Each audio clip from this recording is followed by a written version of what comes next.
जागरूक जनतेचे एकमत, आपलं जागृत जनमत।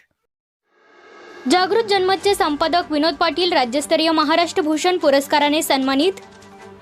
कराडच्या हुतात्मा अपंग बहुउद्देशीय विकास कल्याणकारी संस्थेच्या वतीने पद्मभूषण स्वर्गीय वसंतदादा पाटील यांच्या स्मरणार्थ राज्यस्तरीय महाराष्ट्र भूषण आदर्श पत्रकार पुरस्काराने जागृत जनमतचे संपादक विनोद पाटील यांना सांगली येथील पुरस्कार सोहळ्यात सांगली मिरज कुपवाड महानगरपालिकेचे स्थायी समिती सभापती अतुल माने, नागरी विकास मंच सांगलीचे डॉक्टर कैलास पाटील, नगरसेविका श्रीमती वर्षाताई निंबाळकर, संस्थेचे अध्यक्ष डॉक्टर सुनील फडतरे, पत्रकार व ज्येष्ठ समाजसेवक शाहीन शेख यांच्या प्रमुख उपस्थितीत जिल्हा परिषद सदस्य संताजी मेटकरी यांच्या शुभ हस्ते सदरचा पुरस्कार देण्यात आला।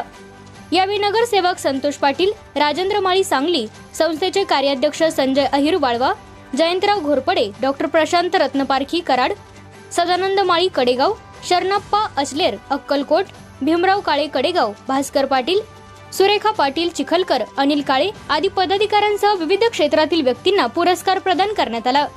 वेगवेगळ्या भागातून आलेले पुरस्कारकर्ते यावेळी उपस्थित होते।